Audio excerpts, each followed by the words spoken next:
मुख्यमंत्री विष्णुदेव साय आज सरगुजा संभाग के बहुप्रतीक्षित सरगुजा ओलंपिक के शुभारंभ के लिए रवाना होने से पहले मीडिया से चर्चा की। इस दौरान उन्होंने आयोजन की खासियतों पर प्रकाश डालते हुए कहा कि इस बार ग्रामीण क्षेत्रों की प्रतिभाओं को विशेष प्राथमिकता दी गई है ताकि गांव-गांव में छिपी खेल प्रतिभाएं सामने आ सकें। मुख्यमंत्री ने बताया कि सरगुजा ओलंपिक 3 दिवसीय संभाग स्तरीय आयोजन है, जिसमें विभिन्न खेल प्रतियोगिताओं के माध्यम से खिलाड़ियों को अपनी प्रतिभा दिखाने का अवसर मिलेगा। उन्होंने कहा कि राज्य सरकार का उद्देश्य खेलों को बढ़ावा देने के साथ साथ युवाओं को सकारात्मक दिशा देना है। सीएम साय ने यह भी जानकारी दी कि अंबिकापुर में आज कृषक सम्मेलन का आयोजन किया जा रहा है, जिसमें पूरे क्षेत्र से बड़ी संख्या में किसान भाग लेंगे। इस सम्मेलन में किसानों से संवाद कर उनकी समस्याओं और सुझावों पर चर्चा की गई। आज सरगुजा ओलंपिक का शुभारंभ है। 3 दिनों का संभाग स्तर में सरगुजा ओलंपिक का आयोजन है। इसके पहले ब्लॉक लेवल पर इसकी शुरुआत हुई है, ब्लॉक से जिला, जिला से संभाग, और 3 दिवस से चलेगा और 23 तारीख को इसका समापन होगा। और आज अंबिकापुर में एक कृषक सम्मेलन का भी बड़ा आयोजन है। क्षेत्र भर के किसान उसमें जुटेंगे और आज कुदरगढ़ महोत्सव सूरजपुर जिले में हर साल वहां पर होता है, तो कुदरगढ़ महोत्सव का भी आज शुभारंभ है। भारतीय महिला फ्री स्टाइल पहलवान गीता फोगाट सरगुजा ओलंपिक में शामिल होने अंबिकापुर पहुंची। कॉमनवेल्थ गेम्स में कुश्ती में गोल्ड मेडल जीत चुकी गीता फोगाट की मौजूदगी से आयोजन में उत्साह का माहौल है। मीडिया से चर्चा में गीता फोगाट ने अभिभावकों से खास अपील करते हुए कहा कि वे अपनी बेटियों को आगे बढ़ने में पूरा सहयोग दें। उन्होंने कहा कि अगर परिवार का साथ मिले तो बेटियां किसी भी क्षेत्र में बड़ी सफलता हासिल कर सकती हैं। गीता ने छत्तीसगढ़ सरकार की पहल की सराहना करते हुए कहा कि सरगुजा और बस्तर ओलंपिक जैसे आयोजन खिलाड़ियों को आगे बढ़ने का बेहतरीन मंच दे रहे हैं। उन्होंने कहा कि दूरस्थ गांवों में रहने वाली बेटियों में भी अपार प्रतिभा होती है, जरूरत सिर्फ उन्हें सही दिशा और अवसर देने की है। कार्यक्रम में मौजूद सरगुजा परिवार बेटियों के लिए प्रेरणा भी है आप। मैं सबसे पहले तो छत्तीसगढ़ सरकार का बहुत बहुत धन्यवाद करती हूँ, माननीय सीएम साहब का, कि मुझे यहाँ पर आमंत्रित किया है। मैं दिल की गहराइयों से उनका धन्यवाद करना चाहती हूँ। और मुझे बहुत ही खुशी है, मैं दूसरी बार सरगुजा शहर में मैं दूसरी बार आई हूँ और ये इतना बड़ा खेल महोत्सव सरगुजा ओलंपिक्स, जब भी खिलाड़ियों की बात होती है, खेलों की बात होती है, तो मुझे मेरी खुशी और दुगनी हो जाती है। और मुझे ये जानकर और ज़्यादा खुशी हो रही है जब मैंने बात की अभी जो भी ऑर्गेनाइजर हैं उनसे, और जो डाटा मैंने देखा उसमें लड़कों से ज़्यादा लड़कियां इन खेलों में भाग ले रही है। तो मुझे बहुत ही ज़्यादा खुशी है कि हमारी बहनें बेटियां खेलों में इतना बढ़ चढ़ कर हिस्सा ले रही हैं। और मैं चाहती हूँ कि छत्तीसगढ़ में भी खिलाड़ी खेलों में बढ़ चढ़ करके भाग लें और देश के लिए ओलंपिक मेडल जीतें। आदिवासी बेटियां हैं, आपको प्रेरणा मानती हूँ, उत्साहित आपसे मिलने के लिए क्या कुछ मैसेज रहेगा मैम? Thank you. मैं यही कहना चाहती हूँ कि आप खेलों में आइए। खेलों में देखिए, आप शारीरिक रूप से तो फिट होते ही हैं, मानसिक रूप से भी आप बहुत मजबूत बनते हैं। तो खेल व्यायाम एक ऐसी चीज़ है जिससे आप जिंदगी से संघर्ष करना जानते हैं, लड़ना सीखते हैं, और आपको जिंदगी की हर एक चुनौतियों से आप में लड़ने की हिम्मत आती है। राजधानी रायपुर के उरला मेटल पार्क इलाके में उस वक्त सनसनी फैल गई जब एक कंकाल बरामद होने की खबर सामने आई। प्रारंभिक जानकारी के मुताबिक मृतक की पहचान दिलीप कुमार वर्मा के रूप में की जा रही है, जिनकी करीब 1 माह पहले थाना विधानसभा में गुमशुदगी दर्ज कराई गई थी। घटना की सूचना मिलते ही पुलिस महकमे में हड़कंप मच गया। मौके पर क्राइम ब्रांच, स्थानीय थाना पुलिस और फॉरेंसिक टीम पहुंचकर जांच में जुट गई है। घटनास्थल से कंकाल बरामद किया गया है और आसपास के पूरे क्षेत्र की बारीकी से तलाशी ली जा रही है। फॉरेंसिक विशेषज्ञों द्वारा मौके से अहम साक्ष्य जुटाए जा रहे हैं ताकि मौत के कारणों का पता लगाया जा सके। पुलिस अभी संभावित पहलुओं, हत्या, दुर्घटना या अन्य कारणों को ध्यान में रखते हुए जांच कर रही है। फिलहाल शव के पोस्टमार्टम के लिए भेजने की तैयारी की जा रही है। अधिकारियों का कहना है कि पोस्टमार्टम और फॉरेंसिक रिपोर्ट आने के बाद ही मौत की असली वजह स्पष्ट हो पाएगी। इस मामले में थाना उरला में मर्ग कायम कर लिया गया और पुलिस आगे की जांच में जुटी हुई है। थाना उरला क्षेत्रांतर्गत मेटल पार्क एरिया में मानव शरीर के अवशेष मिले हैं, जिस पर थाना उरला में मर्ग कायम किया जा रहा है। तत्काल इसकी सूचना पर डीसीपी नॉर्थ जोन सर के और एसीपी नॉर्थ जोन उरला भी मौके पे उपस्थित हुई और दोनों के द्वारा आवश्यक दिशा निर्देश थाना जो प्रभारी है उगला को दिया गया है, जिस पर मर्ग जांच किया जा रहा है। इस पर तत्काल FSL और डॉग स्क्वाड की टीम भी उपस्थित है और उनके द्वारा भी आवश्यक कार्रवाई की जा रही है। स्थानीय लोगों की तरफ कुछ सूचना दी गई है सर, किस तरह से क्या कुछ पता चला, बॉडी ट्रीटमेंट की ऐसा कुछ पहले?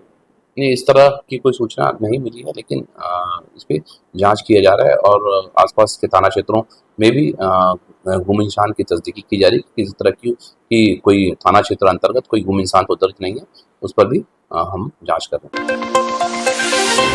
बस्तर के बाद अब सरगुजा में हो रहे सरगुजा ओलंपिक को लेकर प्रदेश की सियासत गर्मा गई है। सत्ता पक्ष और विपक्ष एक बार फिर आमने सामने आ गए हैं। छत्तीसगढ़ कांग्रेस अध्यक्ष दीपक बैस ने आयोजन को लेकर सरकार पर सवाल उठाए हैं। वहीं मुख्यमंत्री विष्णुदेव साय ने इन आरोपों पर तीखा पलटवार किया है। दीपक बैस ने मीडिया से चर्चा में कहा कि सरकार को सरगुजा ओलंपिक में पारदर्शिता की गारंटी देनी चाहिए और सुनिश्चित करना चाहिए कि बस्तर ओलंपिक जैसा कोई घोटाला यहाँ न हो। उन्होंने आरोप लगाया कि जनता की गाड़ी कमाई से इस तरह के आयोजन कर भ्रष्टाचार की आशंका पैदा हो रही है। बैस ने आयोजन के समय को लेकर भी सवाल उठाया। उन्होंने कहा कि मार्च अप्रैल की भीषण गर्मी में इस तरह के खेल आयोजन करना युवाओं के साथ अन्याय है। आमतौर पर इस तरह के आयोजन ठंड के मौसम में किए जाते हैं। इसके अलावा उन्होंने ये भी कहा कि प्रदेश में इस समय परीक्षाएं चल रही हैं, ऐसे में युवा खिलाड़ी कैसे भाग ले पाएंगे। वहीं मुख्यमंत्री विष्णुदेव साय ने इन आरोपों पर पलटवार करते हुए कहा कि जिन्होंने 5 साल तक छत्तीसगढ़ को लूटने का काम किया, वे हमें नसीहत दे रहे हैं, ये शोभा नहीं देता। उन्होंने कहा कि सरकार खेल और युवाओं के विकास के लिए प्रतिबद्ध है और ऐसे आयोजन प्रतिभाओं को आगे लाने का मंच है। क्या है यार, सरकार के पास कोई काम है?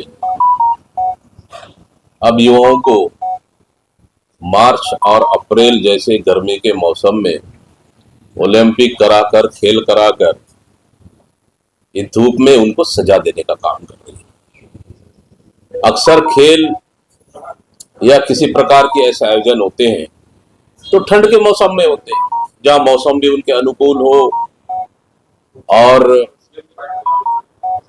पढ़ाई के बीच के दौरान जहां उनको सुविधाजनक हो। अभी तो परीक्षाएं चल रही है, एग्जाम चल रहा है अभी पूरे प्रदेश में। इस परिस्थिति में और दूसरी चीज, क्या बस्तर ओलंपिक जैसे सरगुजा ओलंपिक में घोटाला तो नहीं होगा? क्या मुख्यमंत्री और पूरी सरकार गारंटी देगी क्या वहां साफ सुथरा ईमानदारी के साथ ओलंपिक करा रहे हैं? बस्तर ओलंपिक में जिस तरह से घोटाला हुआ है, उसी तरह से सरगुजा ओलंपिक में घोटाला करने के लिए, ये सिर्फ आम जनता की गाड़ी कमाई का पैसा को घोटाला करने के लिए इस तरह की आयोजन भारतीय जनता पार्टी की सरकार कर रही है। बिल्कुल जम्बूरी घोटाले का भेंट चढ़ा है, रायपुर में सामूहिक कन्या विवाह भेंट चढ़ा हुआ है, तो सब तो इस सरकार के घोटाले का ही भेंट चढ़ा हुआ। मतलब अब मार्च अप्रैल जैसे महीने में आप इतनी गर्मी में खेल करा रहे, आखिर सरकार को कहां से सद्बुद्धि आया? अब जो लोग 5 साल पूरा भ्रष्टाचार किए और पूरा 5 साल तक छत्तीसगढ़ को लूटने का काम किए और आज वो हम लोग को नसीहत देंगे, शोभा नहीं देता है।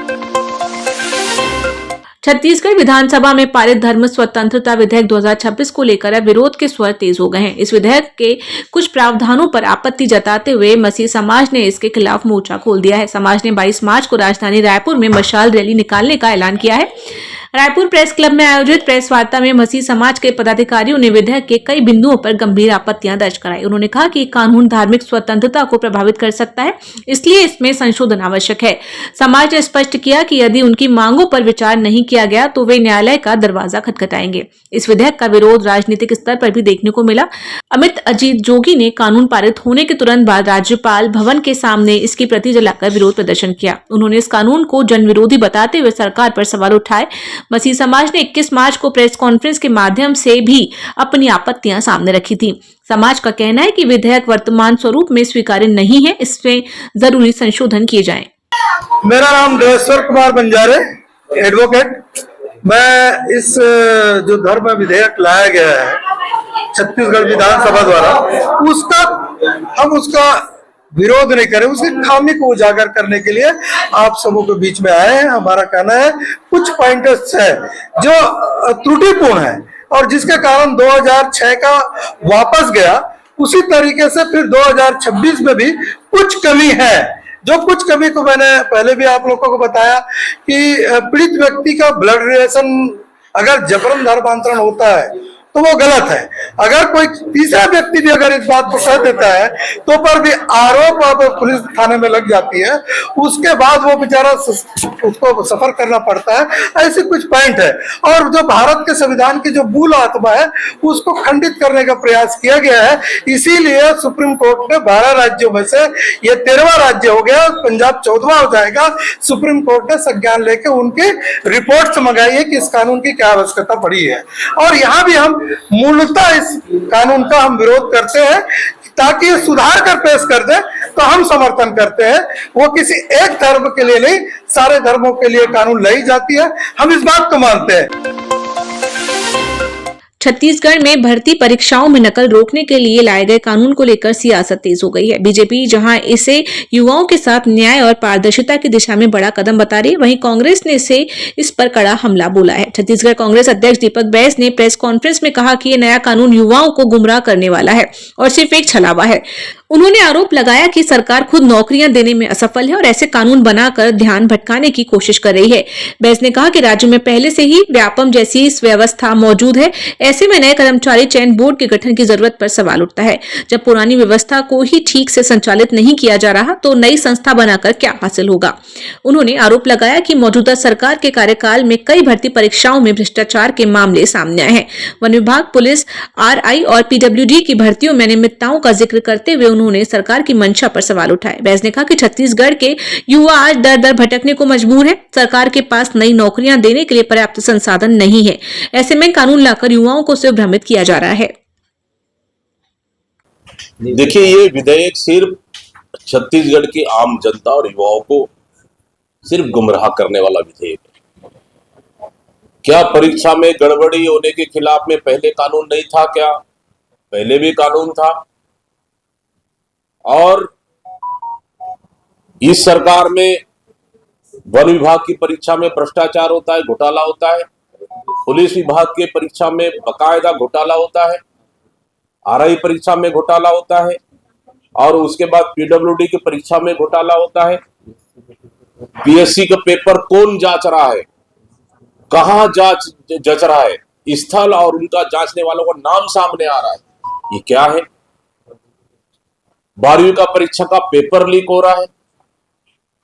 क्या यही सुशासन है? क्या कुल मिलाकर छत्तीसगढ़ की आम जनता को गुमराह करने वाला विधेयक है। और सरकार बताए कर्मचारी चयन बोर्ड गठन करके क्या करेगी? ये नौकरी नहीं दे पा रही है। सरकार बताए 2 साल में कितने युवाओं को नौकरी दी है। व्यवसायिक परीक्षा मंडल तो पहले से ही गठन है, फिर कर्मचारी चयन बोर्ड गठन करके सरकार करेगी क्या?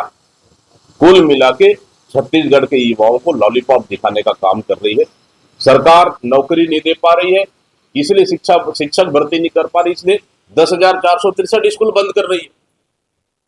तो भर्ती होगा कहां से? भर्ती करने के लिए सरकार के पास पैसा ही नहीं है। आज छत्तीसगढ़ के युवा दर दर भटकने को मजबूर है। सरकार जो वादे करके आई युवाओं के लिए और कर्मचारी लोग वादे पूरा नहीं कर पा रही है। और कर्मचारी चयन बोर्ड गठित कर और विधेयक पास कर छत्तीसगढ़ की आम जनता और युवाओं से सिर्फ झूठ बोलने का और भ्रम फैलाने का काम कर